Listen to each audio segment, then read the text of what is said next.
Merci Seigneur.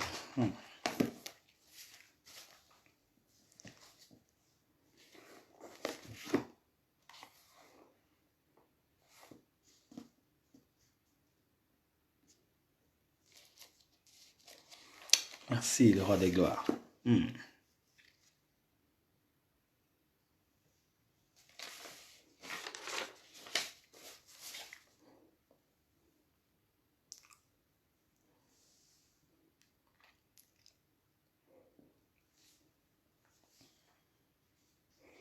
Merci le Tout-Puissant. Gloire au Saint-Esprit de Dieu. Gloire à l'agneau sans tache. Gloire au Saint-Esprit de Dieu.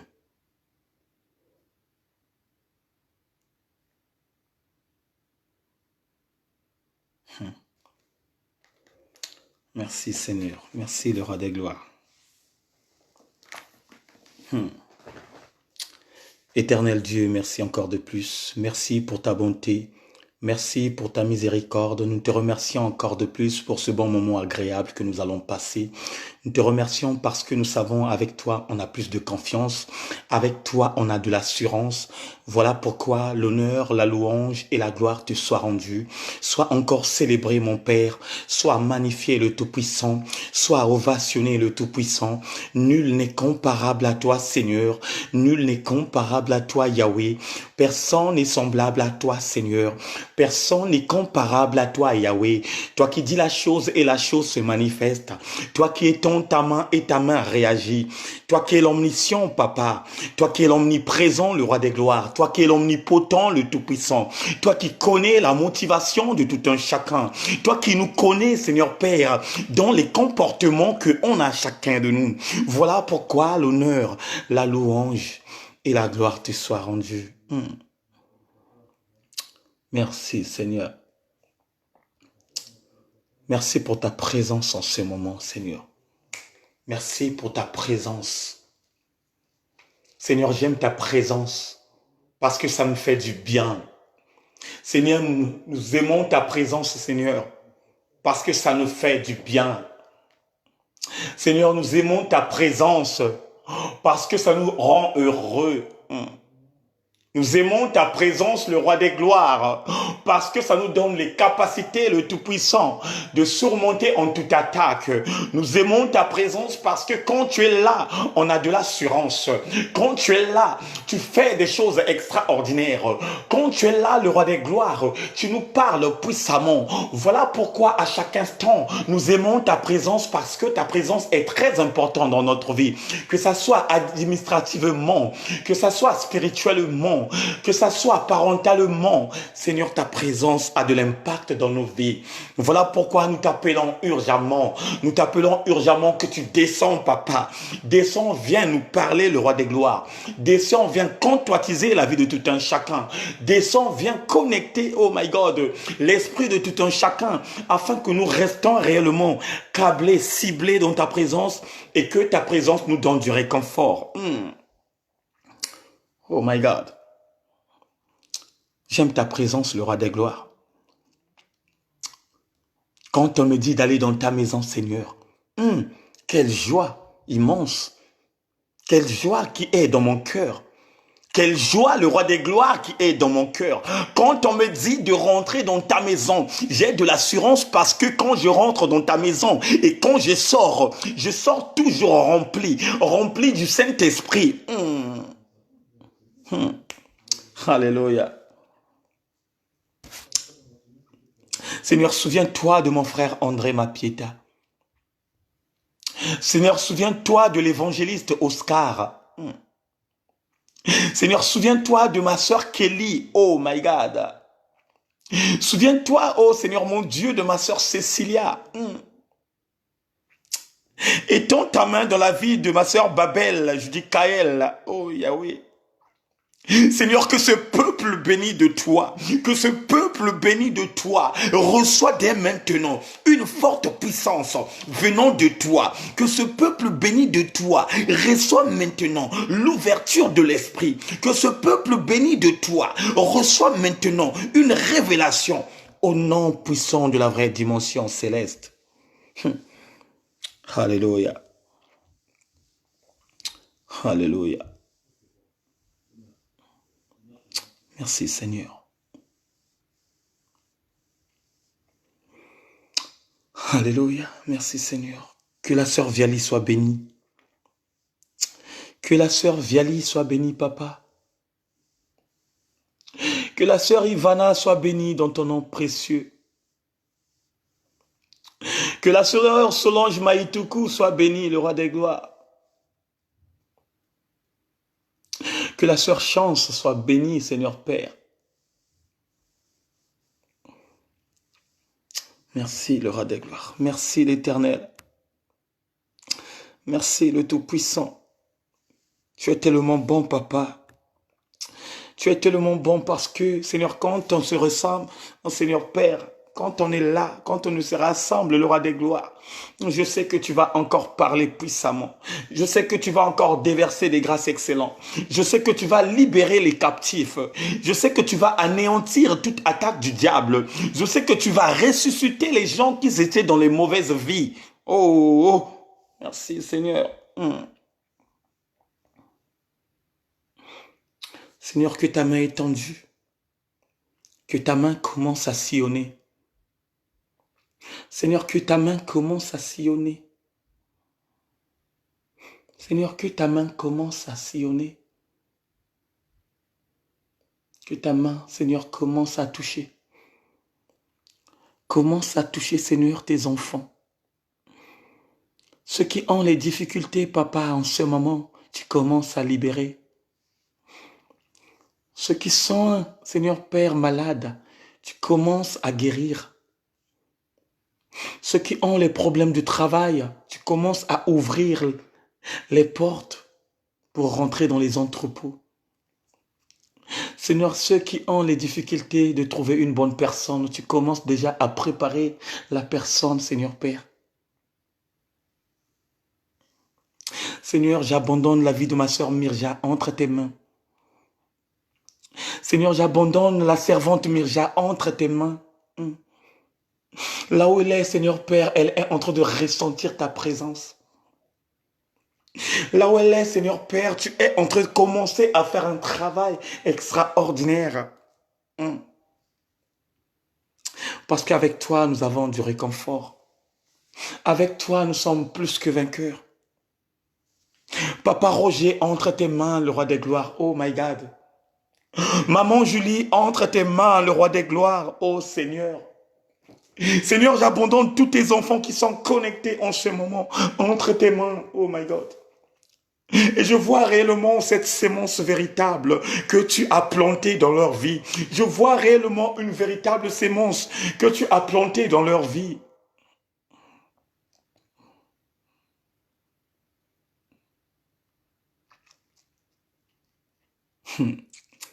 Oh my God.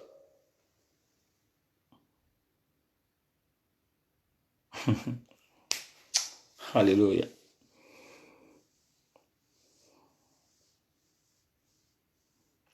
Shalom peuple de Dieu, shalom à tout le monde. Je vous salue dans le nom précieux de la vraie dimension céleste, de la personne de Jésus-Christ de Nazareth et de la personne du véritable. Avant de commencer, je suis en joie, tellement en joie parce que cette journée est une journée bénie. Une journée bénie, mes bien-aimés. Parce que, bien-aimés, le plateforme est en train de prendre de l'ampleur. Que la connexion de ma sœur Tatiana se rétablisse parce qu'elle veut écouter la parole divine. Par la puissance de la vraie dimension céleste, tu es en train d'établir la connexion de ma sœur Tatiana. Elle a besoin d'écouter la parole de vie. Merci Seigneur. Vous savez, bien-aimés dans le Seigneur, Dieu est bon, il est fort. Il fait chaque chose à son temps. Il fait chaque chose à son temps. Nous sommes uniquement les ouvriers du grand roi. Et comme nous sommes les ouvriers du grand roi, nous pouvons tout simplement écouter la voix du grand roi et faire ce qu'il veut dans nos vies. Voilà pourquoi maintenant on va recevoir l'homme de Dieu, l'homme du véritable, qui serait avec nous, qui va nous communiquer aussi la pensée de Dieu. Il est jeune comme moi, très jeune, un jeune évangéliste. Vous allez découvrir ce que Dieu a mis dans sa vie. Parce que la Bible dit, chacun de nous, Dieu nous a déversé des grâces excellentes.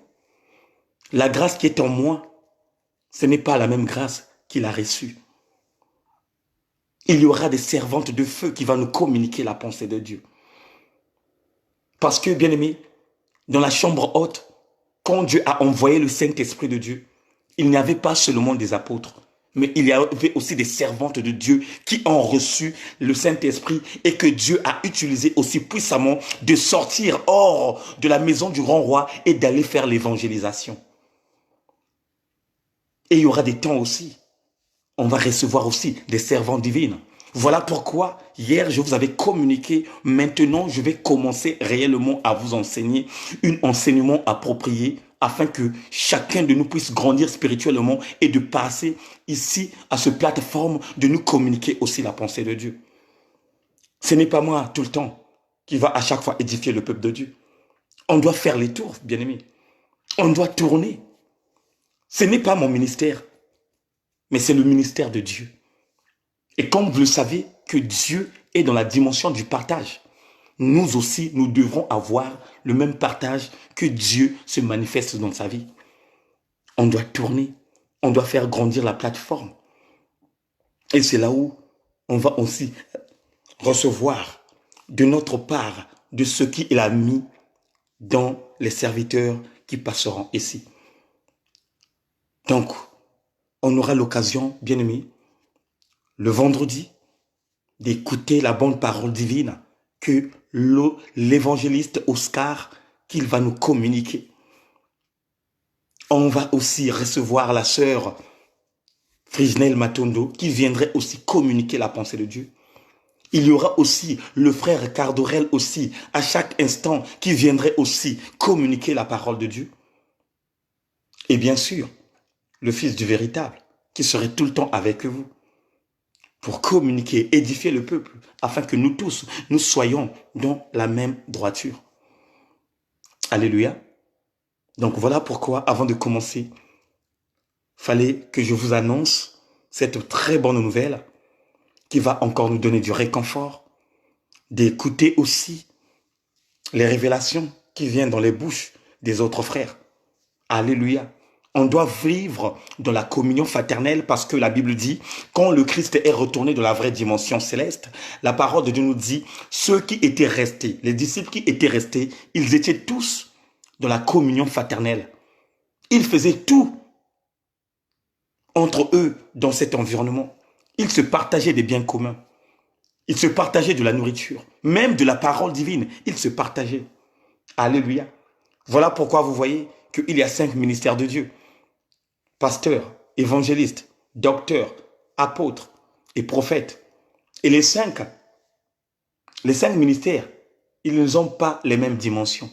Les autres ont les ministères de l'apostolat. Les autres, ce sont des bergers. Les autres, c'est ceux qui rentrent pour aller faire l'évangélisation. Les autres, ceux qui ont le don de la prophétie. Et les autres qui ont un don de la guérison. Quand on parle du ministère du docteur, c'est une personne qui a un don de la guérison. Alléluia. Alléluia. Donc voilà pourquoi, bien-aimés dans le Seigneur, on va maintenant faire tourner la plateforme, on va faire grandir notre spiritualité pour recevoir, bien-aimés dans le Seigneur, les hommes de Dieu qui viendraient nous édifier, qui viendraient nous communiquer la pensée de Dieu et Dieu serait content de nous. Alléluia. Est-ce que quelqu'un peut dire Amen? Ok. On va commencer maintenant. On va prendre le livre de Matthieu 6 au verset 1. Si quelqu'un peut écrire Matthieu 6, verset 1, s'il vous plaît. Merci Seigneur. Matthieu 6, verset 1. Qu'est-ce que la Bible nous dit? La Bible nous dit, ne portez de jugement contre personne, afin que Dieu ne vous juge pas non plus. Je répète encore. Ne portez de jugement contre personne, afin que Dieu ne vous juge pas non plus. Ça, c'est le Christ qui nous parle. À cette époque, il parlait à ses disciples en disant, ne portez pas les jugements aux gens, afin que Dieu vous juge. Le Christ étant que fils de Dieu et Dieu sur la terre, autant qu'un envoyé de son Père pour venir communiquer sa pensée, il exhortait ce peuple dans une bonne dimension de leur faire comprendre que le jugement appartient tout simplement à Dieu. Bien-aimés dans les seigneurs, le jugement appartient tout simplement à Dieu. Voilà pourquoi il a eu cette opportunité de communiquer à ses frères, à ses sœurs, que ne portez pas un jugement. Et c'est là où vous comprenez que même les gens qui jugent, de ceux qui sont dans les juges d'instruction, eux aussi, ils n'ont pas l'opportunité de juger. Parce qu'eux-mêmes aussi, ils font les choses qui n'ont rien à voir avec ces grades qu'ils prennent pour être un juge auprès de ceux qui sont aux alentours de leur vie. Alléluia. Ne portez pas le jugement. Vous savez, dans ce monde cruel que nous vivons, vous allez remarquer que il y a beaucoup de sortes de dimensions qui règnent en nous et qui nous poussent à faire du mal, qui nous poussent, bien-aimés dans le Seigneur, à déclencher des choses qui n'ont rien à voir avec nos vies. C'est quoi? C'est le complexe d'infériorité et de supériorité. Bien-aimé, quand tu vis dans le complexe, tu es une personne qui est liée par le péché. Quand tu vis dans le complexe, tu es une personne, bien-aimée dans le Seigneur, que le diable commence à utiliser puissamment. Parce que la Bible nous dit, le complexe n'est pas une sémence de Dieu. Et le complexe te pousse à faire du n'importe quoi. Et les dimensions du complexe qui te pousse à faire du n'importe quoi, c'est quoi? C'est le jugement. Tu ne veux pas les autres évoluer. Tu ne veux pas que les autres se marient.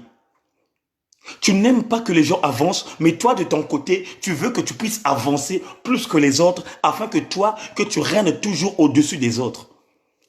Et dès que tu vois une personne dans l'environnement là où tu es, dans ta maison, que ça soit dans ton église, que ça soit là où tu es, tu commences à grandir. Et c'est ça qui nous empêche, bien-aimés dans le Seigneur, de monter spirituellement. C'est ça qui nous empêche, bien-aimés, d'être dans la droiture auprès de notre Père Céleste. Parce que quoi? On aime juger. On aime trop juger. Mais Dieu nous dit ce soir, ne juge pas afin qu'on te juge. Il y a des fois, tu peux regarder tout simplement, mais tu ne parles pas. Tu passes outre. Tu vois une personne qui rentre dans ses bêtises. Tu la communiques quelque chose de bien et que cette personne ne t'écoute pas. Frère, suis tes pieds et passe outre. Mais n'aie pas, bien aimé dans le Seigneur, cette opportunité d'aller parler du nom de cette personne qui ne veut pas changer sa vie. Et souvent, c'est ça qui se passe, bien aimé, dans nos communautés. Tu vois une sœur qui est dans l'impudicité. Tu vois une sœur qui est dans la débauche. Tu vois un frère qui est dans les commérages. Tu viens et tu pousses au travers sa vie. Tu lui communiques quelque chose de bien. Et ce frère ne veut pas écouter ta vie. Qu'est-ce que tu dois faire? Libère-toi et pars. Parce que la Bible dit, quand tu rentres dans la maison d'une personne et quand tu commences à saluer, si ces gens-là ne répondent pas, foule tes pieds et sors dans cette maison. Et quand la Bible te parle de la maison, il parle d'une personne parce que la Bible dit ton corps est le temple du Seigneur, là où l'Esprit de Dieu habite. Tu es une maison que Dieu utilise à chaque instant. Voilà pourquoi tu respires, parce que c'est Dieu qui t'utilise. Il t'a prêté le souffle de vie. Et le souffle de vie, c'est un prêt. Donc, il peut prendre ça à n'importe quelle heure qu'il veut. Et c'est ça, bien-aimé dans le Seigneur, que nous devrons mettre en place. Tu es en train de conseiller une personne. Si cette personne ne veut pas écouter tes conseils, retire-toi de lui et passe.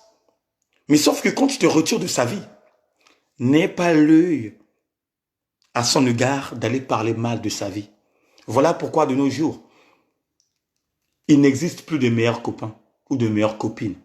Parce que quand vous commencez à être des meilleurs copains et des copines, vous parlez de tout. Il y a des fois l'autre parle de la situation qui se trouve dans sa maison avec son mari. De l'autre côté aussi, elle parle de la situation qui se trouve en ce moment dans sa maison. Mais dès qu'il y a un problème, oh, la bombe se déclenche. La bombe se déclenche. L'autre va dire ce que tu l'avais dit. Et l'autre aussi, il va répéter ce que tu l'avais dit. Et quand vous allez vous dire cela, qu'est-ce que ça va faire? Ça va introduire des malentendus de gauche à droite. Ça va prendre de l'ampleur, ça va aller loin, ça va aller de gauche à droite. Et à un certain moment, quand tu passes dans le chemin, maintenant les gens t'indexent. Parce que quoi? Parce que tu t'étais confié à ta sœur, tu t'es confié à ton frère. Mais quand il y a des problèmes, quand il y a des soucis, au lieu que vous réglez ça ensemble, l'autre prend de l'ampleur, il va déclencher quelque chose qu'il ne devrait même pas sortir. Et le diable, qu'est-ce qu'il va faire? Il va rentrer dans ce sujet afin de faire quoi? De pimenter. De pimenter, bien-aimé dans le Seigneur, de pimenter. Faisons attention. Et c'est là où tu vois, l'autre va aller juger la vie de l'autre. Oh, il a un mari. Et à l'extérieur aussi, il a un mari. Une femme qui n'est pas stable. Est-ce que moi, je peux le faire? Oh, mais tu oublies, bien-aimé, à chaque instant, je dis ça. À chaque fois quand nous nous ressentons seuls, il y a toujours une dimension céleste et une dimension terrestre qui nous suit. La dimension terrestre, c'est qui? C'est l'accusateur. Et toi, quand tu es en train de commencer à juger la vie de l'autre, en disant, moi, je ne peux pas faire cela. Bien aimé, la dimension céleste est au courant de tout.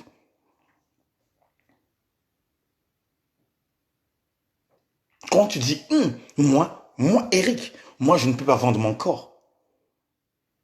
Celui que Dieu avait rejeté dans les abîmes de la terre est au courant. Et de son côté, qu'est-ce qu'il va faire? Il va dire, donc parce que lui, il prie, donc parce qu'elle, elle prie, et elle croit peut-on être saint, et qu'elle ne peut pas faire ce que l'autre fait, ok, on va voir. Et c'est là où le diable commence à travailler. Il commence à chercher quoi comme idée de te faire tomber, que toi aussi, que tu sois ressemblable à celui donc que tu es en train de juger. Et quand tu prononces de ces mots, au lieu d'avoir la maturité spirituelle, de dire que je suis déjà en guerre, il faut que je me prépare en conséquence de cause. Non, tu prends ça à la légère. Tu dis que, oh, comme je prie, Dieu est avec moi. Donc cela veut dire que je ne peux pas prendre dans la sériosité ce que j'ai sorti dans ma bouche. Et le diable, au contraire, il commence à travailler. Comme il a dit ça, comme elle a dit ça, on va voir. On va voir. Il y a un certain moment, toi aussi, Mboum, dans ta maison, tu as eu des problèmes ainsi. Les problèmes commencent à déclencher. Et quand les problèmes commencent à se déclencher, c'est en ce moment où le diable commencerait à faire le travail. Il viendrait te faire croire des choses dans ton esprit. Il viendrait te montrer des choses qui est plus que des choses qui est dans ta maison. Il va te faire croire que l'homme qui est dans ta maison, ce n'est pas l'homme idéal. Mais la véritable homme, c'est celui que tu avais eu rendez-vous dans les réseaux sociaux. Mais si tu ouvres la porte spirituellement, qu'est-ce que le diable va faire? Il va rentrer tranquillement dans ta porte. Et quand il rentrerait tranquillement dans ta porte, c'est là où il va commencer à faire un grand travail.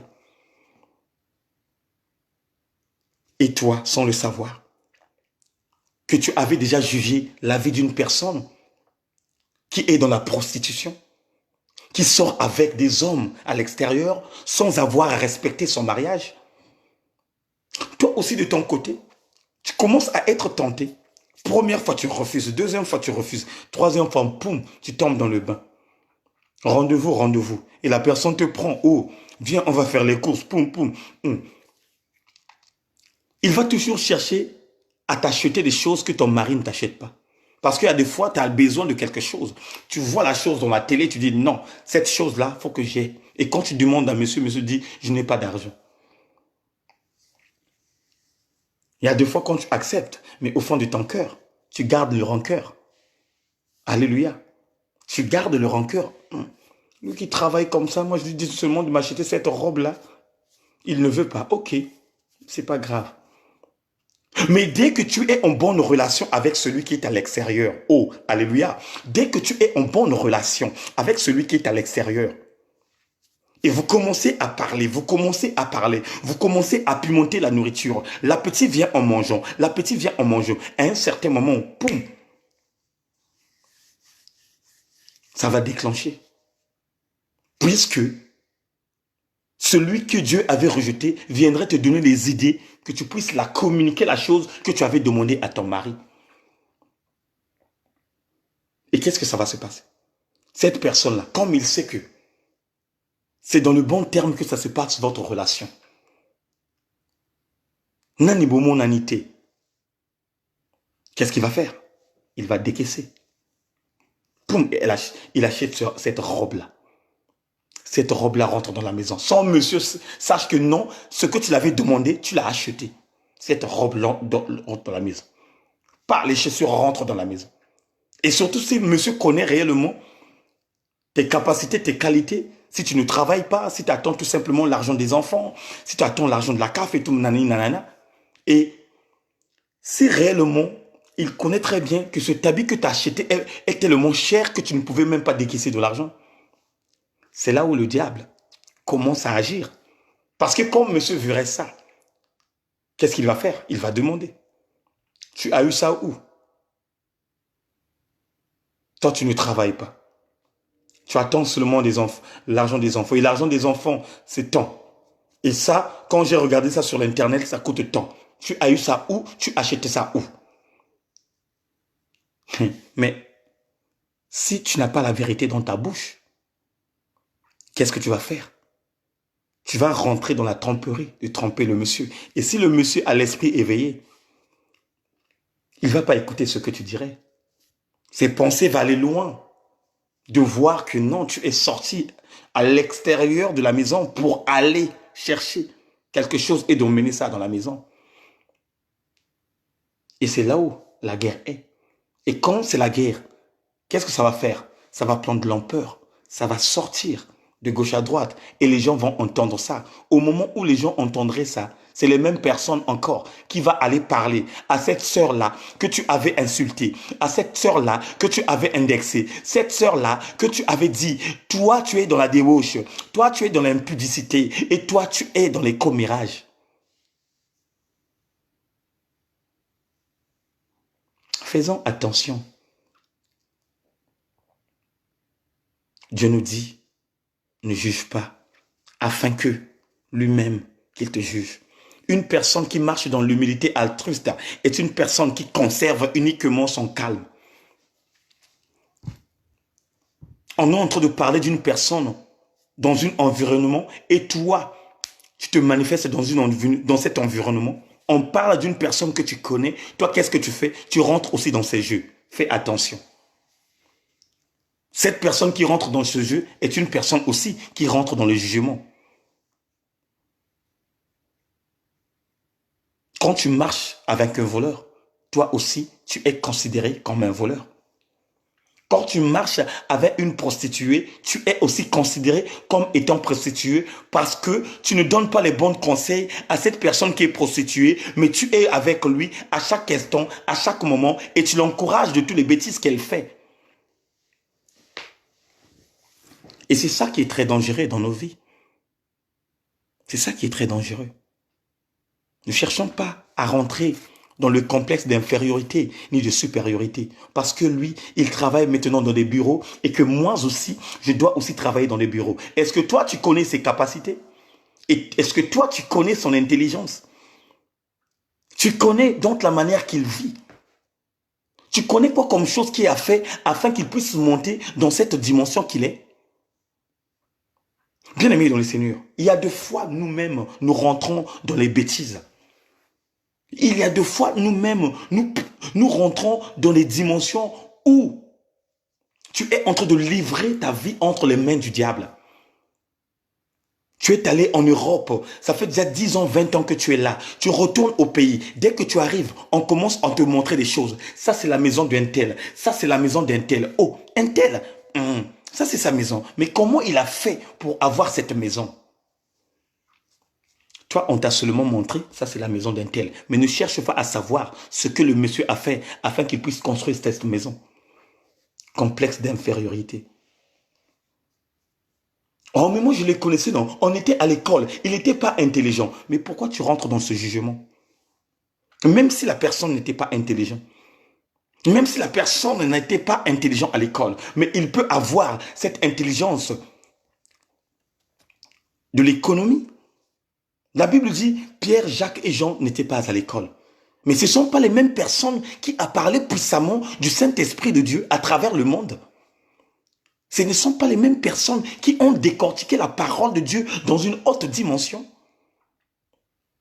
Bien aimé, il y a beaucoup de gens qui croient dans leur vie que aller à Harvard, c'est avoir une intelligence véritable. Aller à la Sorbonne, c'est avoir incarné une maturité bien faite et bien dit. Non, c'est faux. La véritable intelligence, c'est celui que Dieu donne dans la vie des enfants. Aujourd'hui, tu peux aller dans les grandes écoles. On te donne une intelligence, bien sûr, mais sauf que cette intelligence n'est pas accompagnée avec l'intelligence du Saint-Esprit. Et voilà pourquoi nous voyons dans ce monde cruel que nous vivons, il y a des gens qui prétendent dire qu'il est intelligent, mais ce sont les mêmes personnes qui sont en train de tuer tout un peuple. Il est intelligent, mais il tue. Mais celui qui a l'intelligence de Dieu, c'est une personne qui respecte la parole, c'est une personne qui respecte Dieu et c'est une personne qui connaît comment marcher, comment communiquer la pensée, comment conseiller et comment vivre avec les gens.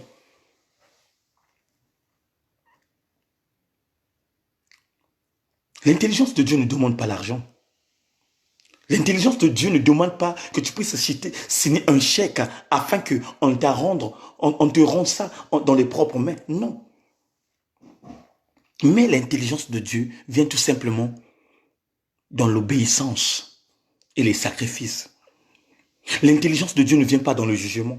Parce qu'une personne qui commence à juger des frères est une personne qui est hors réellement de la présence de Dieu. Et c'est ça que la Bible nous dit. Ne juge personne afin que Dieu lui-même te juge. Mais si Dieu te dit ne juge personne, ou bien lui-même il va te juger, cela veut dire qu'il ne te considère pas comme étant son fils. Parce qu'un fils de Dieu ne juge point l'autre qui rentre dans les dimensions inférieures de la terre. Ah oui, voilà pourquoi. Moi je suis là avec vous mes frères.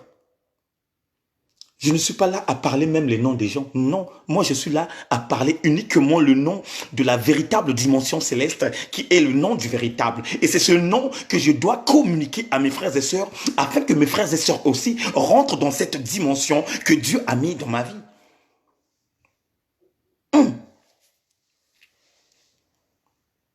Tu n'arrêtes pas à chaque instant de parler de ses frères. Tu n'arrêtes pas à chaque instant de parler de cette sœur. Parce que quoi? Cette sœur-là, elle a pris de l'ampleur. Parce que quoi? Cette sœur-là, elle a évolué. Mais de ton côté, tu n'arrives pas parce que tu as un grand cœur de cette sœur. Non. Cherche seulement le chemin de la vérité. Cherche seulement le chemin de la droiture. Et Dieu ferait de toi une femme de valeur. Dieu ferait de toi un homme de valeur. Reste seulement calme. Rentre dans l'humilité. Dieu te donnera l'accès d'être aussi comme celle que tu vois à chaque instant, qui passe dans les grandes voitures, qui a construit une maison.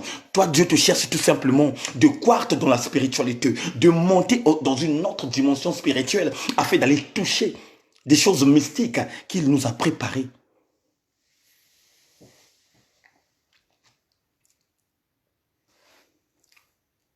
Un seul secret. Un seul secret. Si tu veux monter avec Dieu, si tu veux grandir spirituellement, ne rentre pas dans le jugement.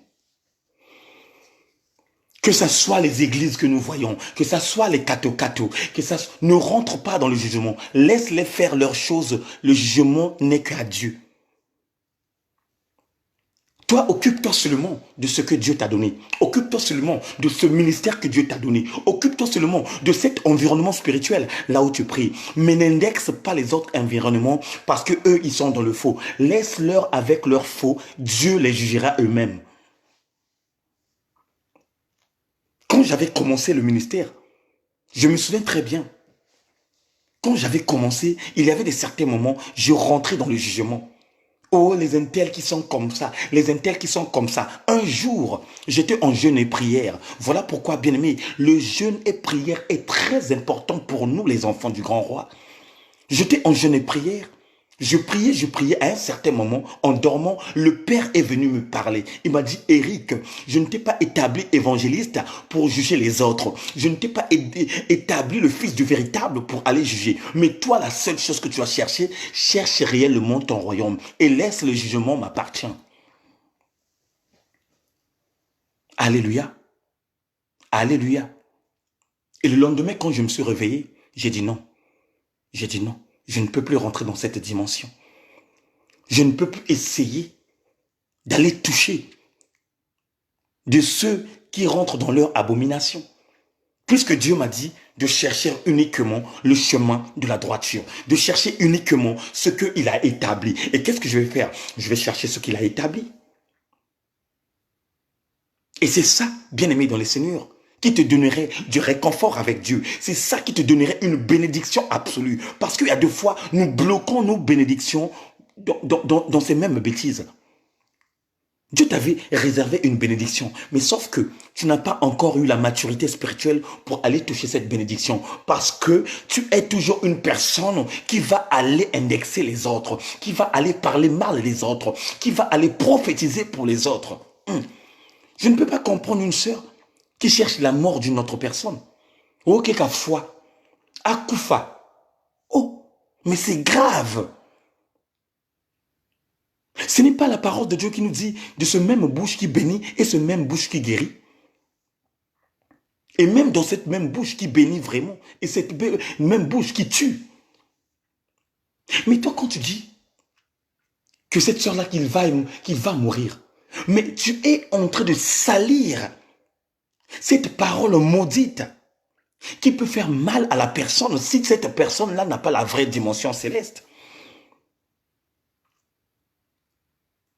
Quand tu commences à prononcer ces mots, bien-aimé, l'accusateur est là. Chaque fois, moi, je vous parle de l'accusateur qui est toujours à nos gardes. Surtout pour nous qui ont accepté Christ comme Seigneur et Sauveur. Ma sœur, mets ça dans ta tête que à chaque instant, il est là. Il te regarde, il t'observe, il cherche comme manière qu'il peut t'atterrir.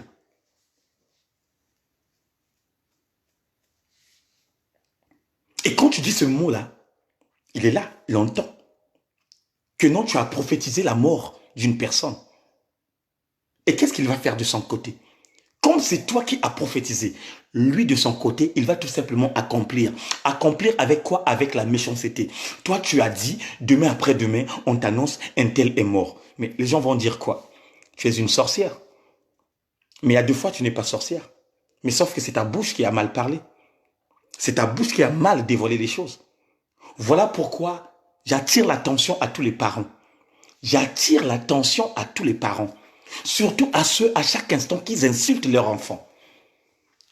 Il y a des parents qui insultent véritablement leur enfant en disant que tu es un sorcier. Mais quand tu dis à cet enfant-là, tu es sorcier, mais tu es en train de s'aimer la mauvaise sémence de la sorcellerie. Et cette mauvaise sémence, si ça tombe dans un terrain maudit, mais cette malédiction va suivre l'enfant quand il va grandir. Et il y aura un certain moment, il va te sorcellerer, toi. Tu dors comme ça à chaque fois, on t'étrangle bien. Et quand on t'étrangle, tu vois à chaque fois le visage de ton fils. Oui, c'est toi qui avais prophétisé dans sa vie. Il doit être un sorcier, toi. Toi, tu es un voleur.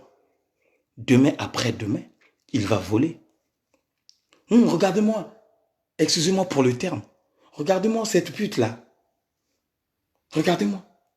Oh, mais quand tu prononces ce gros mot, sache que ce gros mot-là va suivre ta fille.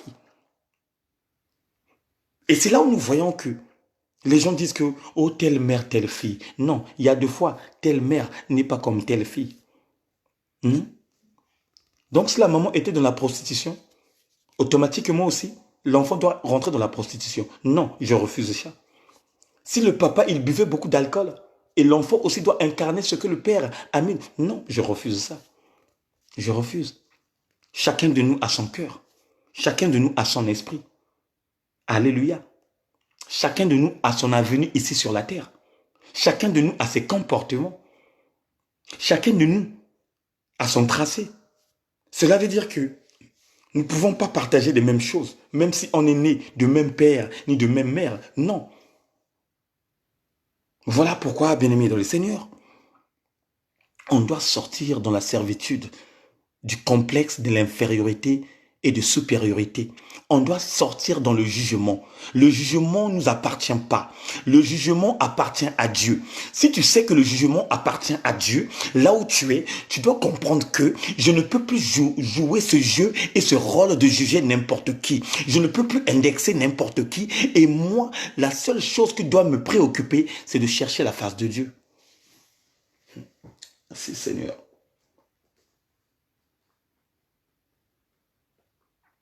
Et la Bible dit, Dieu vous jugera comme vous êtes en train de juger l'autre. Donc toi, si tu avais jugé l'autre comme étant prostituée et que tu tombes aussi dans ce chemin de la prostitution, le jour où Dieu déciderait de venir ôter son souffle, il va aussi te juger comme tu es en train de juger l'autre. Et quand Dieu juge une personne de celui qui a jugé une autre personne, frères et sœurs, c'est la GIN. C'est la GIN, le feu ardent. Et quand je te parle de la GIN, je te parle de l'enfer. La Bible dit, ceux qui marcheront avec Dieu, ceux qui seront dans la persévérance, ça serait des personnes qui ne rentreraient pas dans le jugement. Pour nous les enfants de Dieu, quand tu es dans la sérieuxité, quand tu sais que je marche dans la droiture, je sais que je parle à mon Père, et je ordonne à mon Père de me donner les réconforts, et moi je respecte mon Père, le jour où je tomberai, il n'y aura pas de jugement dans ma vie. Il n'y aura que la liste qui va sortir. Madame Marie Rine Kwetou, présente, rentrez. Il n'y aura pas de jugement. La sœur Kazi Annabelle, présent papa, rentrez. La sœur Dorel Ondongo, présent papa, rentrez. La sœur Cécilia, présente, rentrez. Le frère André Mapieta, présent, rentrez. Mais, si tu es dans le jugement, papa, si tu es dans le jugement, ma sœur, quand le jour viendra, quand Dieu citera les noms de ceux qui sont mentionnés dans son livre de vie, elle va regarder. Kelly Batina Sita, oui, elle est là. Elle va regarder. La sœur Fanny, elle est là. Elle va regarder. Antoine. Comment tu t'appelles? Antoine. Ah, vraiment désolé. Il n'y a pas dans nous. Imagine. Ce désolé-là tombe dans ta vie. Puisqu'on le sait très bien que dans ce monde cruel que nous vivons, il n'y a que deux dimensions qui existent. Le dimension du bas et le dimension du haut. Et si le dimension du haut te refuse, qui va te récupérer? Ça, bien aimé dans le Seigneur, il faut que chacun d'entre nous puisse mettre ça dans ses pensées. Parce que, bien aimé, de nos jours, il y a des gens qui vont à l'église, qui ne savent pas quoi comme rôle qu'ils vont faire à l'église. Quel but qu'ils vont à l'église. Bien aimé, on doit comprendre que dans ce monde que nous vivons, Dieu a réservé des bénéfices. Parce que lui-même, il dit que ces travailleurs ont un salaire. Mais quel genre de salaire que Dieu réserve pour ces travailleurs? Est-ce que c'est ce salaire-là qui tombe dans les comptes des banques? Ou c'est le royaume de Dieu? Parce que moi, bien aimé, comme étant évangéliste du véritable, le seul salaire que j'attends à mon Père, c'est de hériter le royaume de Dieu. Je n'attendrai pas Dieu me donner ce salaire qui sont des choses naturelles. qui sont les choses de la terre. Non. Moi, mon salaire, c'est quoi? Mon salaire, c'est tout simplement que Dieu me donne ma part. Que cette place qu'il a réservée pour moi, qu'il me la donne. Parce que c'est ça qui est mon bénéfice. C'est ça qui est mon salaire. Parce que je sais, même si je ne construis pas une maison ici sur la terre, mais Dieu est en train de construire ma maison dans le royaume de son Père. Même si je n'ai pas même que ça soit la voiture, j'aurai le transport en commun qui m'attend là-bas d'en haut, là où mon Père réside. C'est fort. Le travail de Dieu, c'est la vie éternelle. Nous travaillons pour la vie éternelle. Nous travaillons pour les places réservées. Nous travaillons pour le royaume des cieux. Voilà pourquoi, frère, ma sœur, ne rentrez pas dans le jugement parce que le jugement ne nous appartient pas. Pourquoi juge le frère? Pourquoi juge la sœur? Tu l'as conseillée. Elle n'a pas écouté ce qui sortirait dans ta bouche. Foule tes pieds et sors. Parce que la Bible nous dit, Dieu parle tantôt d'une manière et tantôt d'une autre. Dieu utilise tout le monde qu'il veut. Il peut utiliser un sorcier de venir communiquer quelque chose de bien dans ta vie. Mais si tu n'as pas l'oreille spirituelle, tu vas prendre ça comme étant une personne de la sorcellerie qui t'a communiqué quelque chose de mauvais, de ne pas écouter et de ne pas pratiquer.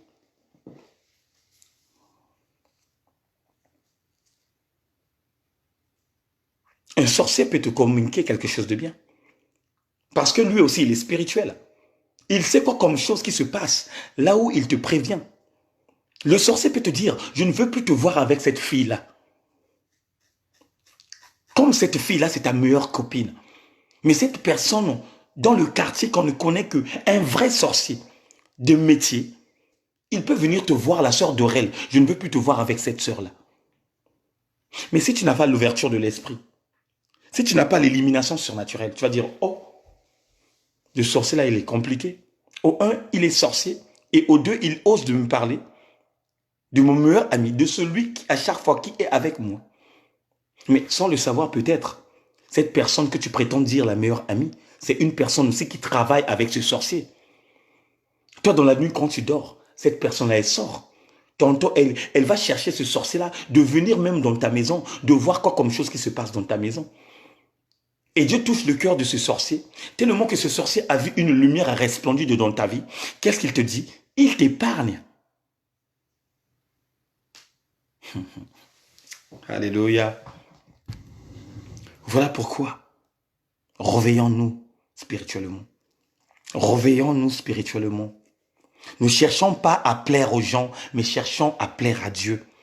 Ne rentrons pas dans le jugement, mais cherchons, bien-aimés dans le Seigneur, que nous marchons dans la sainteté, que nous marchons dans la sévérité, que nous marchons dans la pureté, afin que lui-même, le Père, le jour où il décéderait dans la vie de tout un chacun, qu'il vienne ôter son souffle, que tu sois sauvé. Que tu sois sauvé. Imaginez-vous de nos frères et sœurs qui sont en Afrique, de ce qu'ils pensent, de ce que nous vivons ici en Europe. Quand tu repars au pays, tu as un beau teint, tu as des beaux habits, oh là-bas, oh, ça leur fait mal au cœur. Ah non, moi aussi je dois aller en Europe, moi aussi. Et il y a même des gens qui disent à leur sujet que mourir sans voir Paris, c'est un péché. Ah Seigneur, merci Seigneur. Il y a des gens qui prétendent dire mourir sans voir Paris, c'est un péché. Et quand, je me souviens moi aussi quand j'étais petit, c'était le même rituel qui demeurait en moi, en disant, ah, mourir sans voir Paris, c'est un péché. Parce que Satan dort en Afrique et Dieu dort en Europe. Or, c'était l'aveuglement total qui me faisait cela. De penser ces genres de choses, que Satan habite en Afrique et Dieu habite en Europe. Non. Qu'est-ce que la Bible nous dit? La Bible nous dit Dieu est omniscient, omnipotent et omniprésent. Dieu est partout. Satan est partout.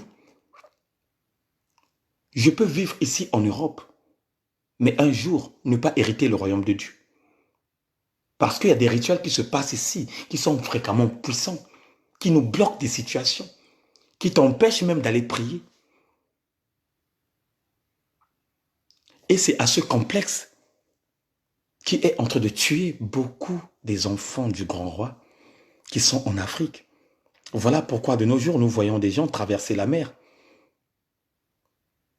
Des gens traverser l'océan, traverser la mer. Mais imagine-toi, frère, tu ne connais pas Dieu. Je dis bien, tu ne connais pas Dieu. Tu n'es pas circoncis.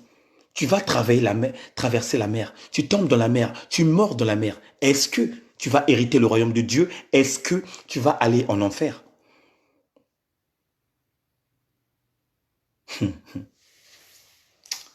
Oh my God. Est-ce que quelqu'un peut dire Amen? Imagine, tu tombes dans ce taux. Ce taux qui sépare entre la Libye et l'Espagne. Ce taux qui sépare entre le Maroc et l'Espagne. Tu prends des risques. Tu prends le bateau. Tu rentres dans ce bateau. Arrivé à un certain moment, les mouvements bien-aimés dans le Seigneur de l'eau, ça vous pousse à tomber dans l'eau. Et quand tu tombes dans l'eau, tu te noies et tu meurs. Est-ce que ta place serait réservée ou tu vas rentrer dans les graissements des dents et des pleurs dont nos frères et sœurs en ce moment est en train de souffrir? Parce que quoi? C'est un complexe. Parce que quoi? L'Afrique ne change pas. Parce que quoi? Le diable a transformé l'Afrique. Parce que quoi? Les gens ne prennent pas conscience de tout ce qui se passe dans le monde.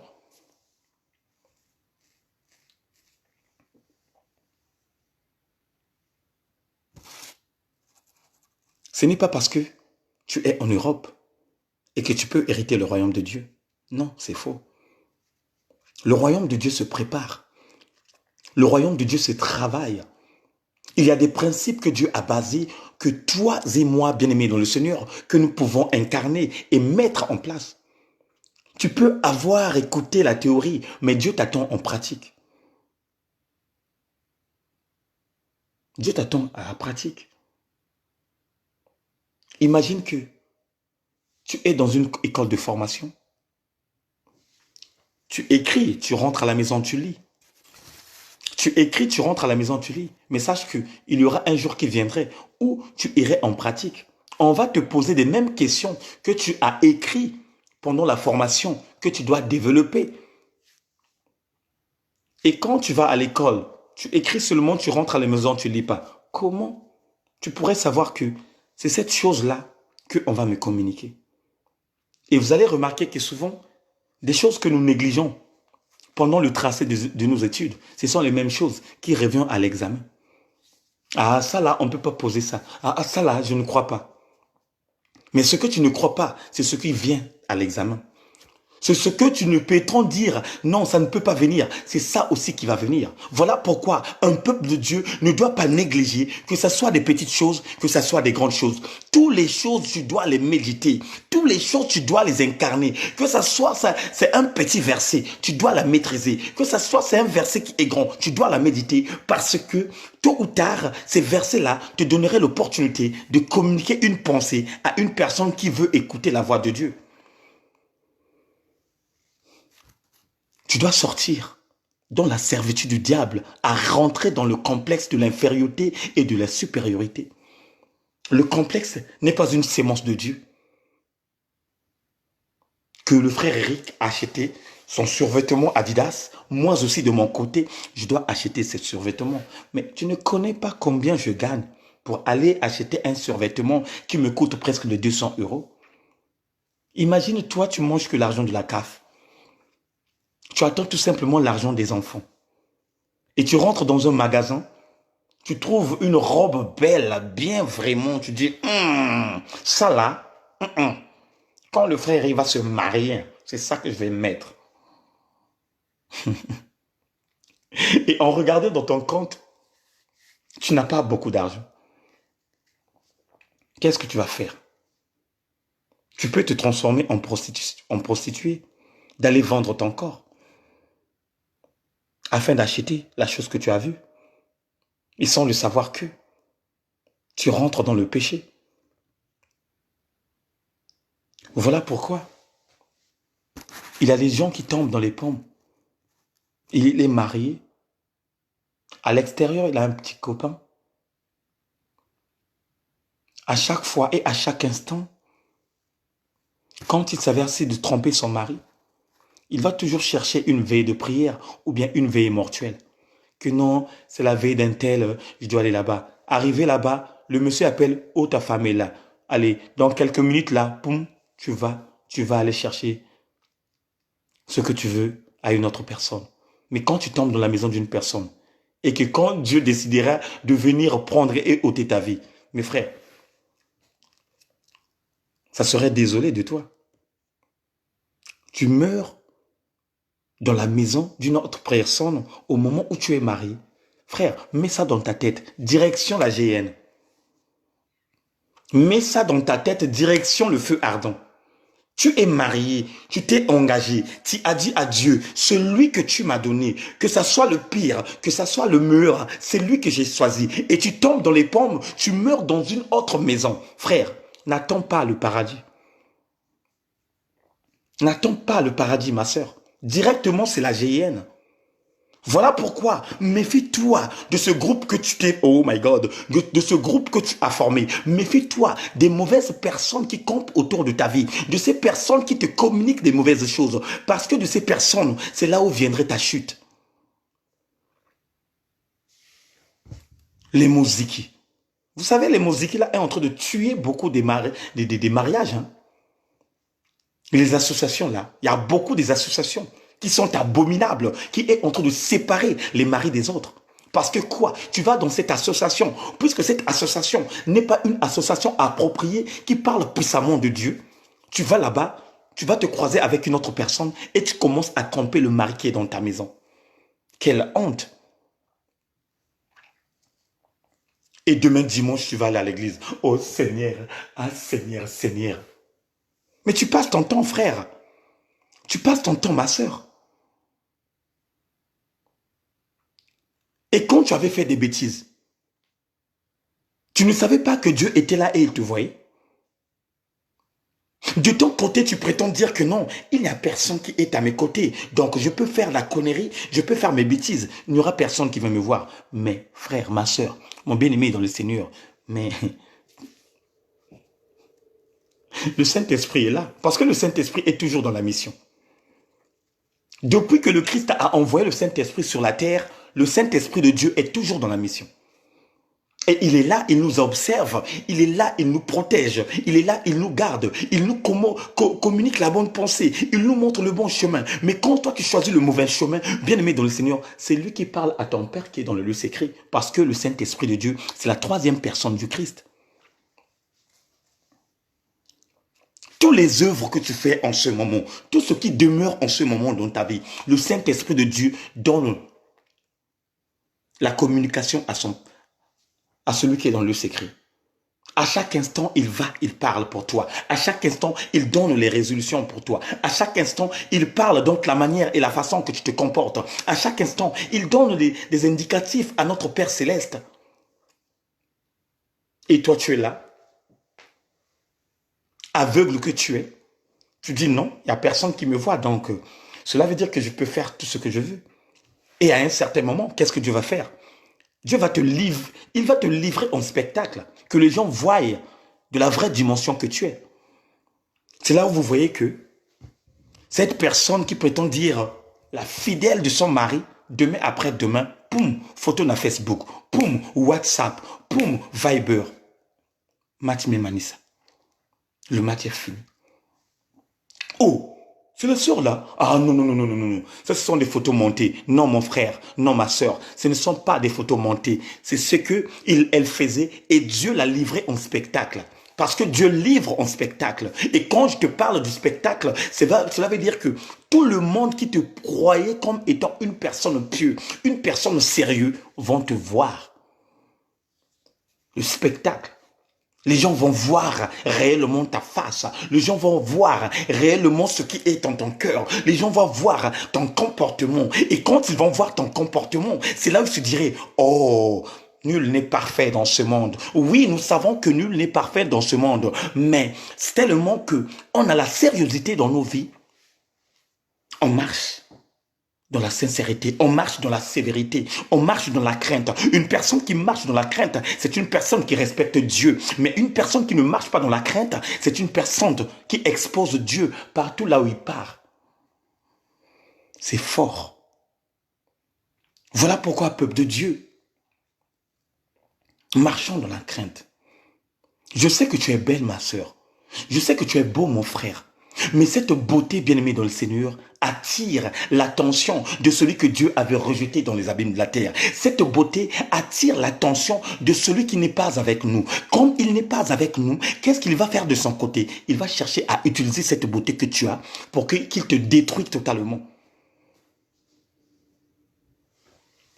Qu'il te détruise totalement. Voilà pourquoi, à 100%, des femmes belles, 90% qui sont dans les normes d'être arrogantes. Des hommes qui sont beaux. 90% qui se la pètent et qui se la racontent. Même si tu vas, je trouverai encore une femme. Même si tu vas, je trouverai encore un homme. Même si tu vas, là, avec cette beauté que j'ai, j'irai toujours avoir une personne.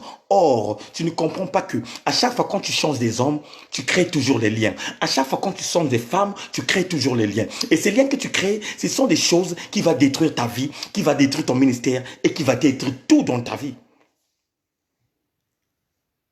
Les liens que nous créons, bien-aimés, ce sont les mêmes liens qui détruisent nos vies. Toi, tu prétends dire que c'est mon corps. C'est moi qui lave ce corps-là. Et c'est à moi, réellement, de prendre ce corps à livrer à n'importe qui. Mais bien aimé, tu ne connais pas la motivation de n'importe qui. Tu ne connais pas quel esprit anime cette personne. Et quand tu te mélanges avec cette personne t'emmène des esprits maléfiques qui est en lui. Si toi, ton esprit n'est pas fort, il va anéantir tout ce que Dieu a mis dans ta vie pour te communiquer les mauvais sorts qui est en elle. Et après, à un certain moment, toutes les portes qui étaient fermées sont devenues ouvertes. Tu peux faire du n'importe quoi. Tu peux faire du pipeau.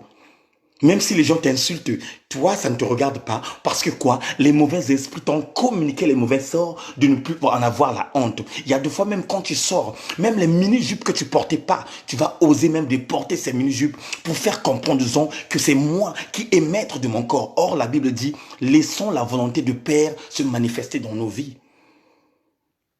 Alléluia. Faisons attention, bien-aimés. Faisons attention parce que le diable est rusé. Le diable est en train de détruire les vies de plusieurs personnes par rapport à leur beauté. Le diable est en train d'anéantir la vie de plusieurs personnes parce qu'ils sont dans l'arrogance, parce qu'ils sont dans l'extravagance, parce que c'est eux et c'est eux. Il veut qu'ils soient toujours au top.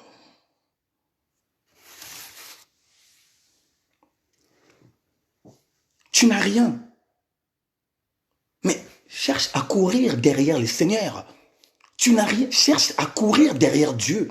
Demande à Dieu qu'il fait de toi une femme de valeur. Demande à Dieu qu'il te change de comportement. Tu as chaque fois la haine auprès de tes frères. Tu as chaque fois la haine auprès de tes sœurs. Mais tu prétends être une servante de Dieu. Chaque dimanche, tu donnes la dîme. Chaque dimanche, tu donnes de l'argent. Mais quand tu rentres chez toi, tu incarnes les mauvais esprits qui sont en toi pour aller insulter les gens dans les réseaux sociaux. Bien-aimé, Dieu n'est pas avec toi. Oh, cette personne-là, ça fait des années qu'elle prie. Ça fait 30 ans, 40 ans qu'elle est dans le ministère. Ça fait 50 ans qu'il est là. Mais sauf que sa vie n'a jamais changé. Sa vie n'a jamais changé. Et il ne se pose pas des questions. Pourquoi ma vie n'a jamais changé?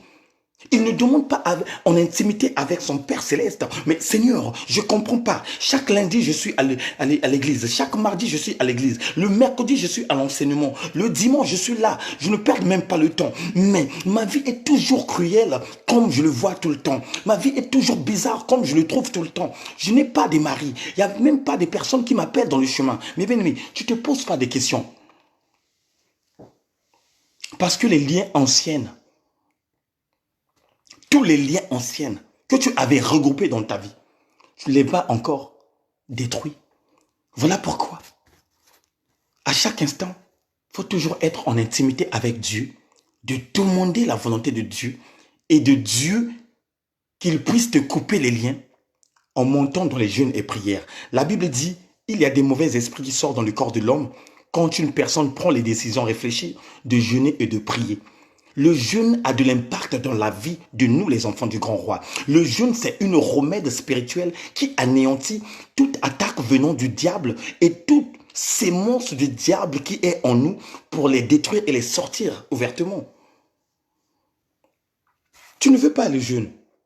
À chaque fois quand on t'annonce qu'on va jeûner, oh non, comment ça je vais jeûner? Donc les haricots, je vais laisser ça à qui? Oh. Donc on t'a dit tout simplement à chaque instant que tu puisses manger les haricots. Oh non, si je jeûne, le sakasaka, je vais laisser ça à qui? Mais le sakasaka est là, ça ne va pas fuir. Mais sauf que le Saint-Esprit de Dieu aussi a sa nourriture spirituelle. Il y a des fois, on fait des mois et des mois. Tu ne fais pas manger le Saint-Esprit de Dieu. Mais comment ça, le Saint-Esprit de Dieu te donnerait l'accès de monter avec lui? Non. Le Saint-Esprit de Dieu est insaisissable. C'est quelque chose de mystique. C'est quelque chose d'esprit.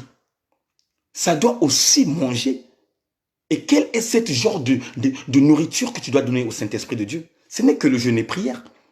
Le jeûne, c'est une dimension spirituelle qui te fait grandir spirituellement, qui anéantit tout ce don que tu as en toi, qui n'appartient pas à Dieu.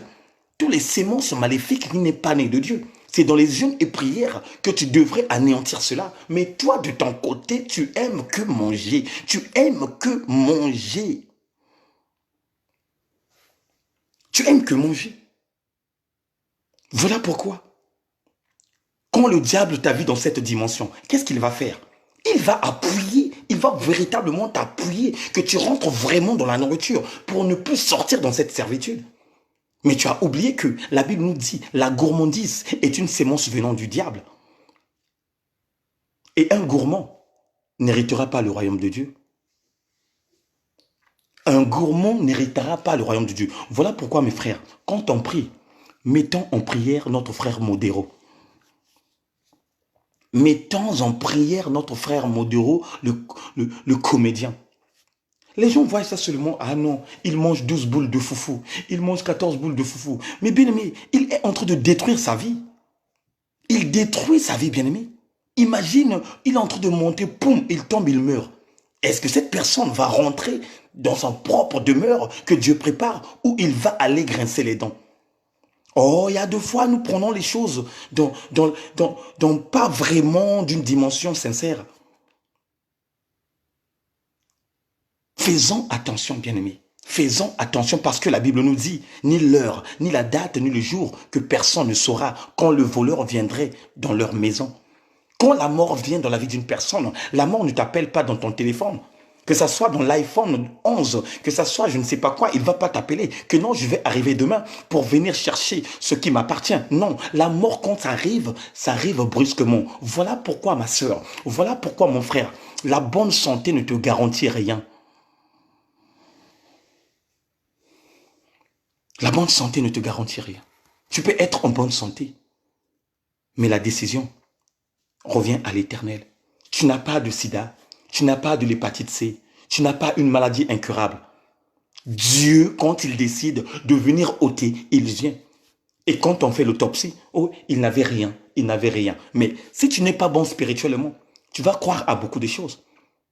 Que non, on l'a mangé. Il y a des gens mystiques qui l'ont tué. Il y a des fois, ce n'est pas les gens mystiques qui t'ont tué. C'est un jour et Dieu a décidé de prendre son souffle, puisque c'est un prêt. La Bible dit, il nous a prêté le souffle de vie.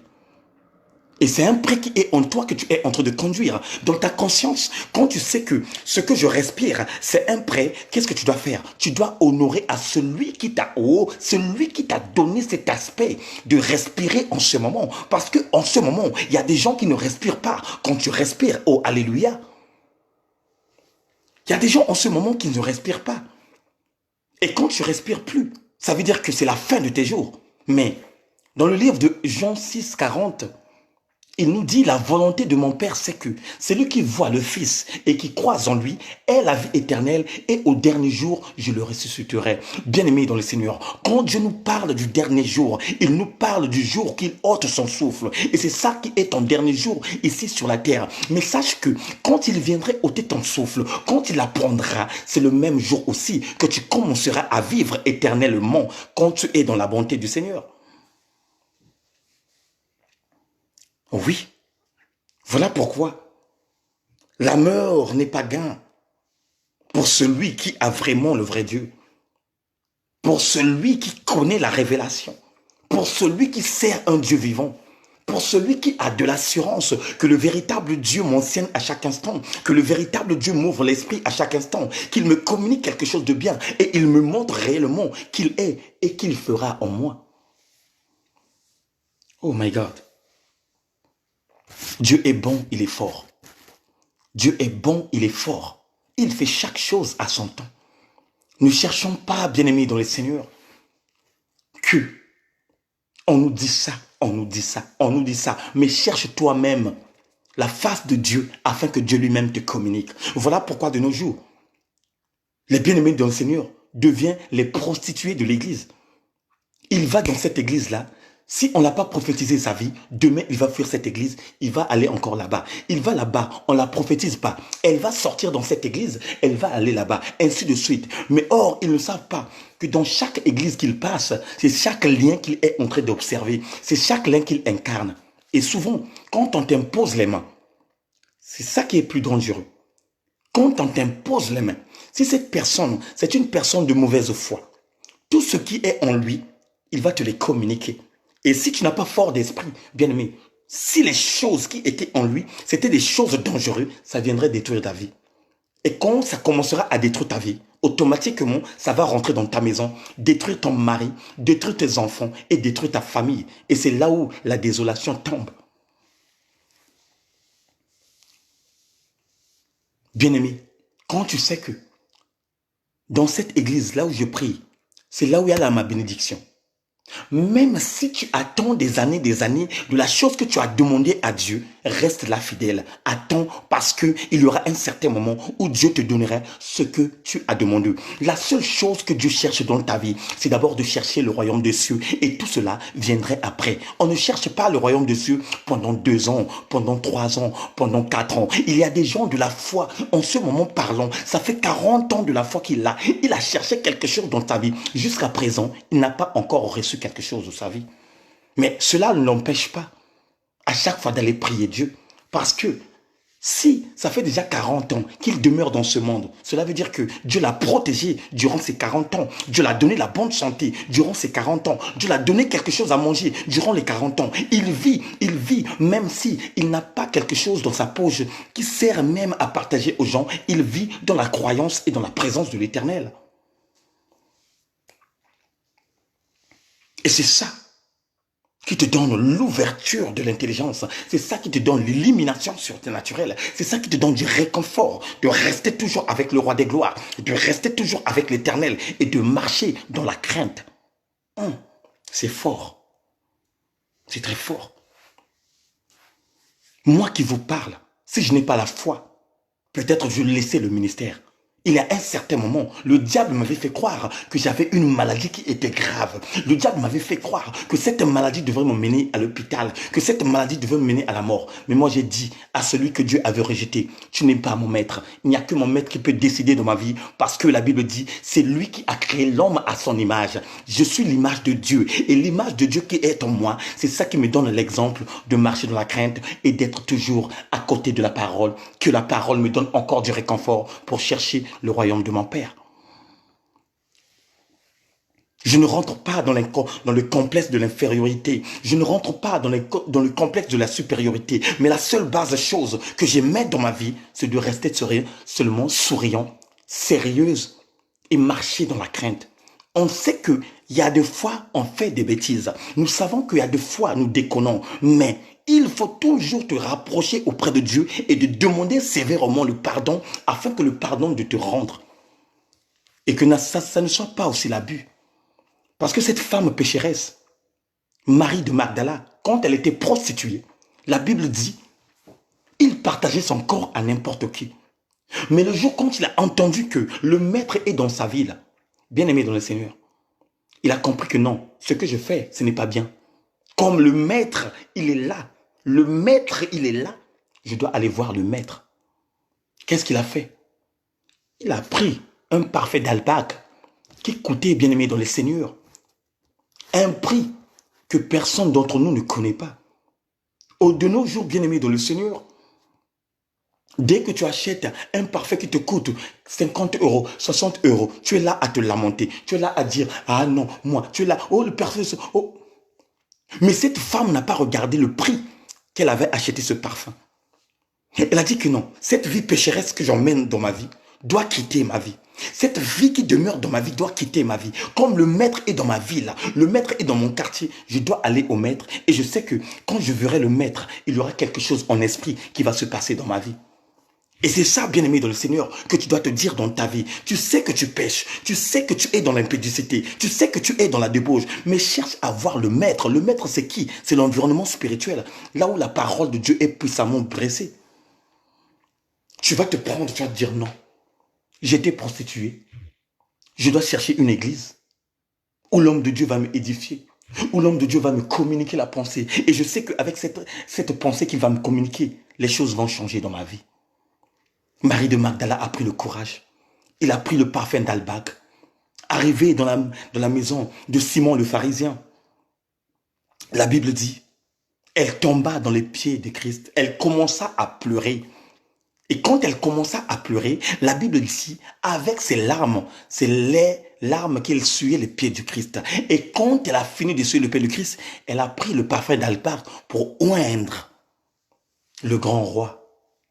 Mais ceux qui étaient aux alentours de sa vie, même Simon qui avait invité le Christ, il disait, comment cette femme pécheresse peut aller pleurer dans les pieds du Christ? Et si Christ savait que c'est une prostituée, elle ne pouvait pas faire se lâcher que cette femme fait de tout ce qu'elle est en train de faire dans ses pieds. Or, quand Simon, elle parlait, le Christ écoutait. Parce que, en réalité, le Christ n'était pas une personne, c'était un esprit. Et quand elle a entendu ça, elle a commencé à cadrer tous ceux qui étaient à l'intérieur, puisque même Judas aussi, elle avait cette idée de vendre ce parfum d'Albâtre et de partager l'argent aux pauvres. Ce n'était pas une mauvaise chose. Ce n'était pas une mauvaise question.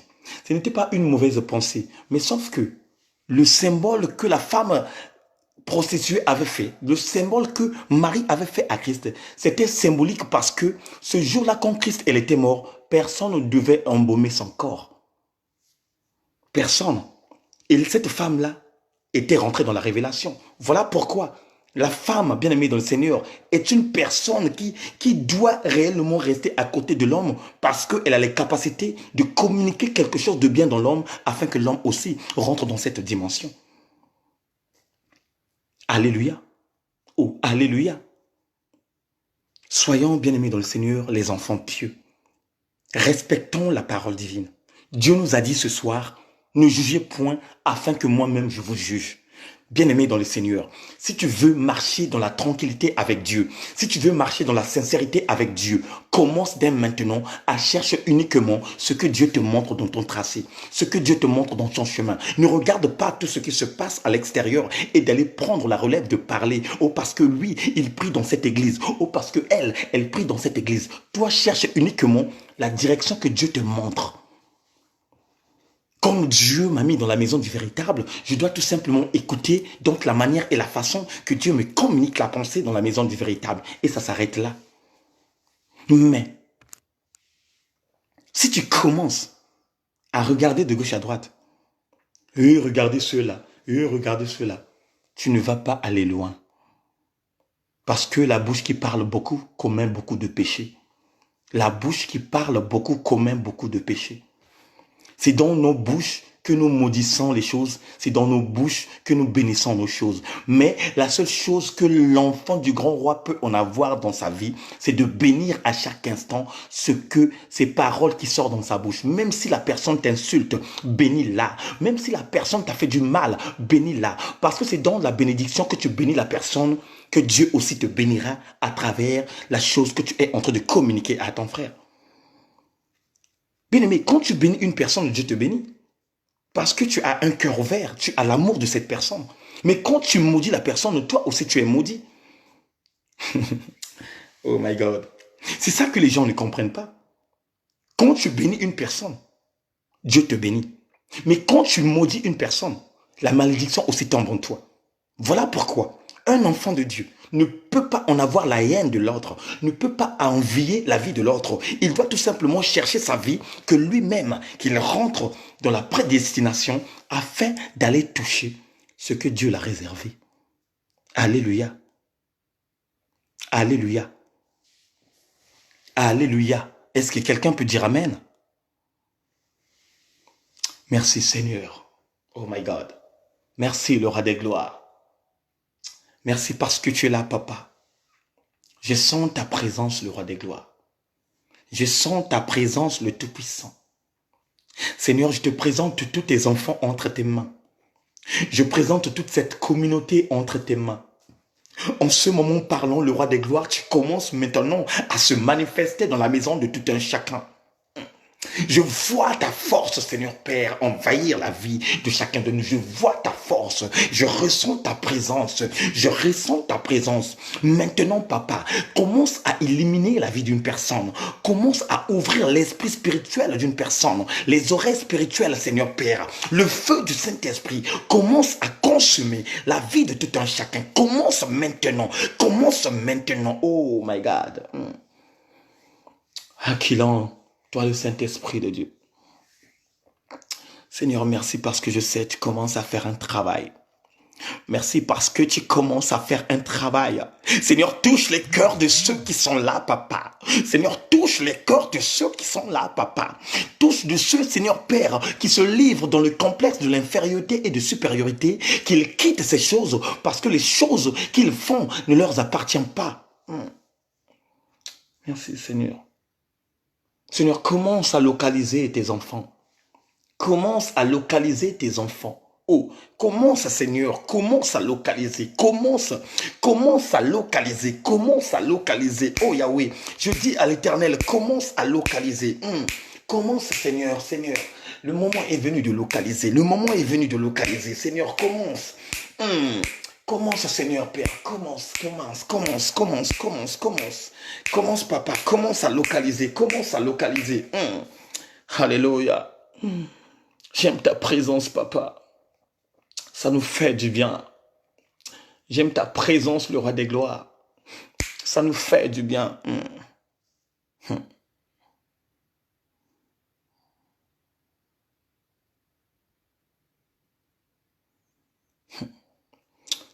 Merci Seigneur. Vous êtes bénis de Dieu.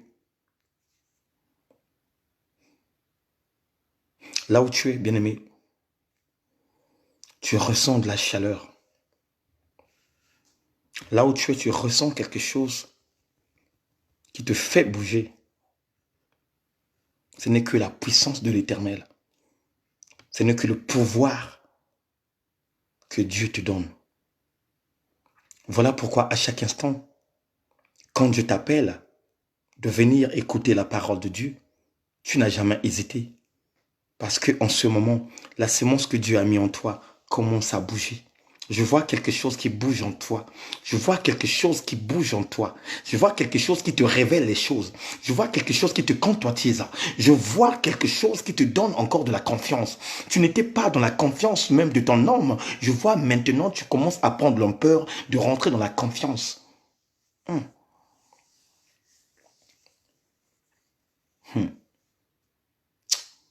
Dieu nous aime. Il nous aime beaucoup. Vous savez, bien-aimés dans le Seigneur, en ce moment parlant, il y a beaucoup de nos sœurs et frères qui se sont livrés dans une dimension où ils cherchent réellement la gloire de la terre. Maman Arlette règne toujours dans cette position. Dieu t'aime beaucoup.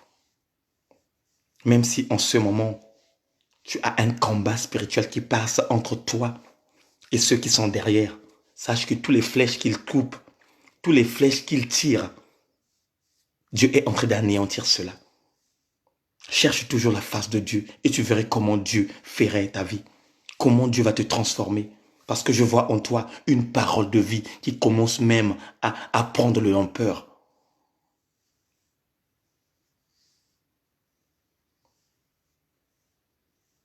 Dieu t'aime beaucoup, maman Arlette Moïbara. La semence que Dieu a mis en toi c'est cette semence qui commence même à croître dans la vie de tes enfants. Tu verrais au jour à venir comment ta fille, elle va grandir spirituellement.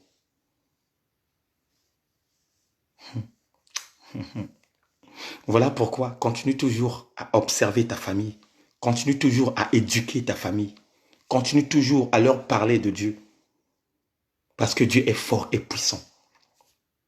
Il n'y a pas, bien-aimé dans le Seigneur, dans ce monde cruel que nous vivons, il n'y a pas un remède qui dépasse le nom du véritable Christ. Il n'y a pas. Il n'y a pas. Voilà pourquoi tu es malade. Mais tellement que tu connais le nom du Christ en toi, cette maladie a été anéantie. Cette maladie a été bloquée.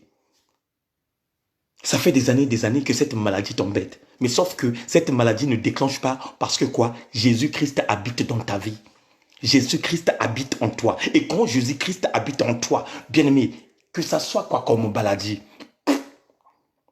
ça ne ferait rien. Et je connais ce Jésus-Christ que je prie. Je connais celui que je vous communique.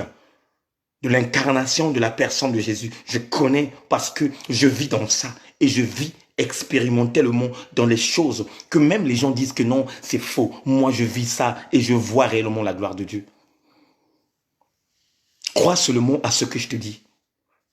On n'imposerait pas les mains aux gens. Oh non, je t'aime. Non, on n'imposerait pas les mains. Mais crois seulement à cette parole de vie. Et tu verrais ta vie changerait, prendrait d'une autre dimension d'ampleur.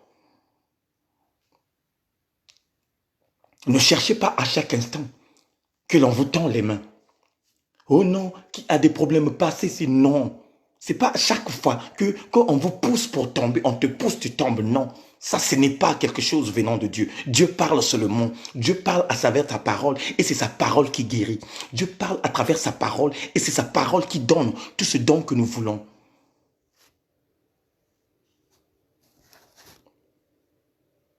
Maman Anne le dit. Papa Nitou. Maman Garcia. Connectez seulement. Connectez-vous seulement totalement dans la présence de Dieu. Respectez ce que Dieu vous dise. Mettez en place les préceptes de l'Éternel.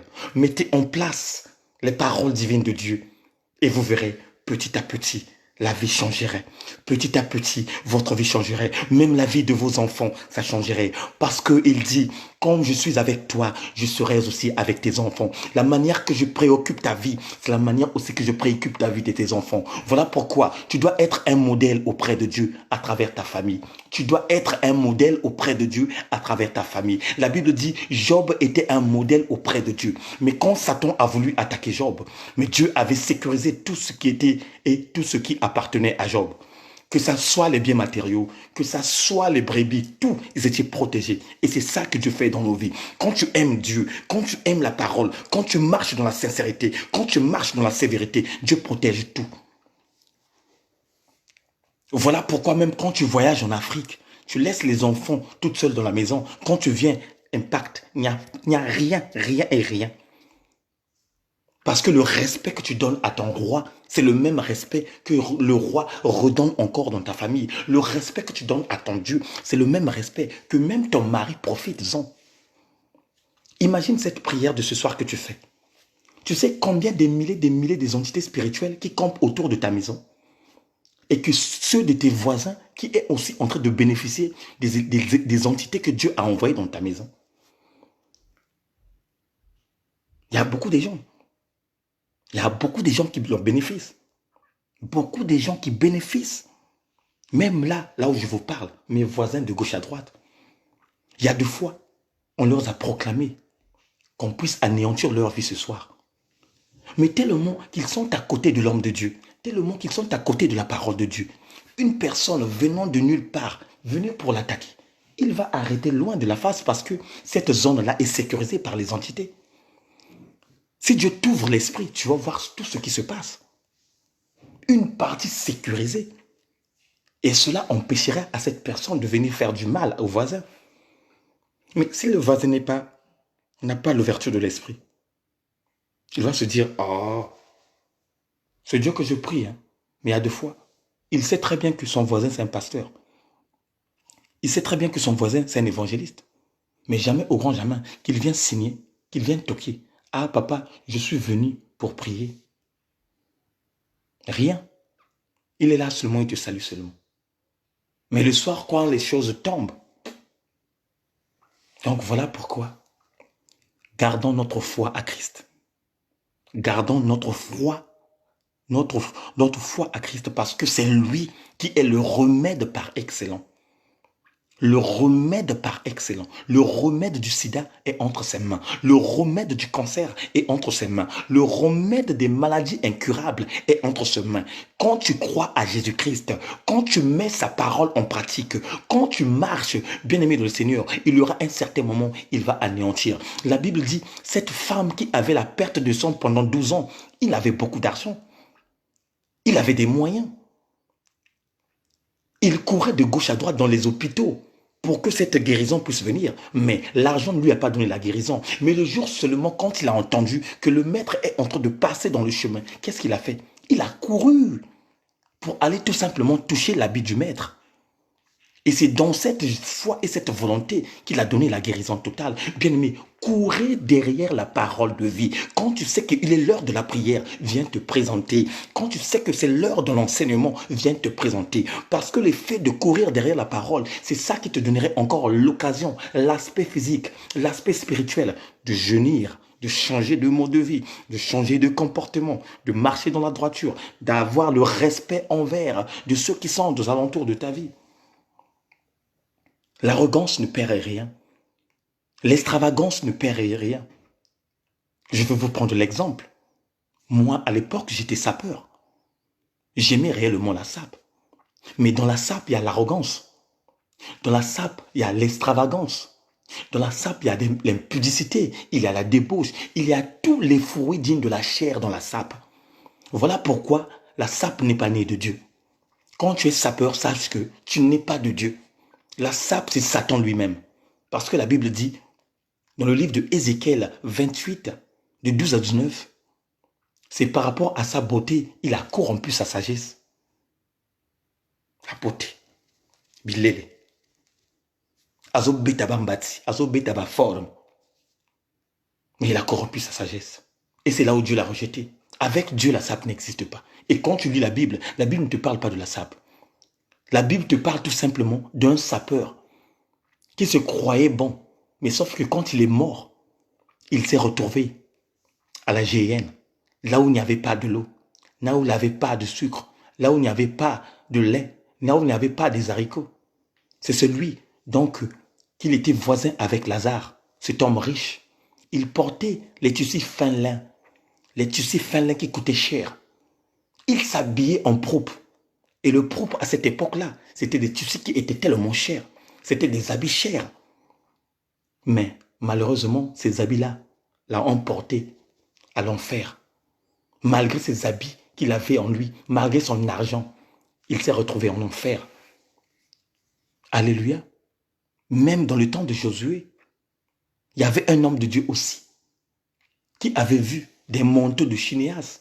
Il a dit non, ce manteau-là, c'est bien pour la sapologie. Mais sauf que quand il avait pris ce manteau, il n'avait pas dit à son maître. Et tout d'un coup, quand le maître envoyait les troupes pour aller combattre les ennemis, il ne gagnait plus. À un certain moment, Dieu l'a ouvert l'esprit de voir que parmi ces gens, il y avait un sapeur qui était là, qui avait volé le manteau de Cinéas, qui avait volé les lingots d'or, qui avait caché ça sous la terre là où il dormait. Mais après avoir su que non, ce sapeur avait tout cela, qu'est-ce qu'il a fait? Dieu a anéanti sa vie, il a anéanti sa femme, il a anéanti tous ses enfants, ses troupes, pour que cette sémence de la sapologie ne rentre pas dans ceux qui étaient restés avec lui. Alléluia. Faisons attention. La Bible dit Satan se déguise comme un ange de lumière. Il y a beaucoup de choses que Satan a instruit ici dans le monde qui est en train de perturber le monde afin que lui, la personne du diable, qu'il puisse aller en enfer avec ceux qui acceptent tout ce qu'il a établi ici sur la terre. Et c'est ça réellement que le peuple de Dieu ne comprenne pas jusqu'à aujourd'hui. Il y a des choses bien aimées dans le Seigneur qu'un enfant de Dieu ne peut plus faire des choses Par exemple, la mode. La mode n'est pas née de Dieu. La mode n'est pas née de Dieu. Dieu n'est pas modéliste. Que non, dès que vous entendez seulement, oh, maintenant, il y a des jeans sales qui sont sortis sur les fesses, ils ont déchiré. Donc cela veut dire que tous les fesses sont à l'extérieur. Et toi qui es un enfant de Dieu, toi qui écoutes la parole de Dieu, qu'est-ce que tu fais? Tu prends ça, tu achètes aussi, tu portes parce que c'est à la mode. Bien-aimé, tu es dans la déviation. Parce que ton corps est le temple du Seigneur, là où l'Esprit de Dieu habite. Comme ton corps est le temple du Seigneur, cela veut dire que tu dois respecter totalement ton corps et tu ne peux pas exposer ton corps plutôt à n'importe qui. Ou les jeans sales. Tu regardes le jean, c'est tellement déchiré, les cuisses se fait voir, les mollets se fait voir, et toi, qu'est-ce que tu fais? Tu rentres dessus. Faisons attention, bien-aimés. Faisons attention. Les loups rageux sont là, sont présents. Les loups rageux sont là, sont présents. C'est maintenant de vous de voir. Voilà pourquoi, bien-aimé, un enfant de Dieu ne peut pas rentrer dans le jugement. Un enfant de Dieu ne peut pas rentrer dans le jugement parce que toi, ta vie est stable et l'autre que sa vie n'est pas stable, tu commences à mal parler de sa vie. Parce que toi, tu as une voiture, une belle voiture, tu t'exites de venir présenter ta voiture dans les réseaux sociaux comme l'autre n'a pas de cette voiture et toi, tu commences à te glorifier que toi, tu es le plus meilleur. Non, tu n'es pas le plus meilleur. Tu détruis ta vie sans le savoir. Tu viens dans les réseaux sociaux, tu montres tes biens. Tu viens dans les réseaux sociaux, tu achètes des habits, tu viens montrer. Tu achètes des chaussures, tu viens montrer. Pourquoi? Parce que l'arrogance a envahi ta vie. Et une personne qui est arrogante, ce n'est pas une personne qui est dans le Seigneur. C'est une personne qui est perdue. Faisons attention. Dieu t'a localisé. Alléluia. Donc voilà, bien-aimés. On va s'arrêter pour ce soir. Je remercie encore à toutes les personnes qui ont partagé la vidéo parce que je vois réellement de nos sœurs et frères qui sont connectés avec nous. La seule chose que je vous demande, abonnez-vous dans cette page La Maison du Véritable parce que c'est là où nous venons nous exprimer auprès du Père, où le Père vient nous enseigner les enseignements appropriés. Donc abonnez-vous bien-aimés, abonnez-vous. Cliquez sur le mot j'aime dans la page La Maison du Véritable et directement c'est bon. Quand on va commencer, la notification viendrait en toi et directement tu es connecté. Je reprends encore, cette semaine on va recevoir, bien aimé dans le Seigneur, l'évangéliste Oscar qui viendrait aussi décortiquer la parole de Dieu. C'est un homme de Dieu puissant, sérieux. Il a quelque chose de Dieu en lui. Il viendrait nous parler du Seigneur et après, il y aura une servante de feu qui s'appelle Frishnel Matondo. Il viendrait aussi nous communiquer la pensée de Dieu. Donc, à chaque instant, on va tourner parce que, bien aimé, je vais encore redire encore au peuple de Dieu que ce n'est pas mon œuvre, mais c'est l'œuvre de Dieu. Et si Dieu me dit d'inviter des gens, de venir communiquer la pensée de Dieu, je le ferai avec joie parce que je sais aussi, de mon côté, je vais aussi recevoir une parole de vie qui va encore m'édifier. Alléluia. Donc voilà, rendez-vous demain à la même heure, à 22 heures. Que Dieu vous bénisse, qu'il vous fasse grâce et excellente soirée. Votre humble serviteur, l'homme de l'évangélisation, l'évangéliste Eric Nzungu du Véritable. Je vous love beaucoup. I love you. Et à demain. Ciao.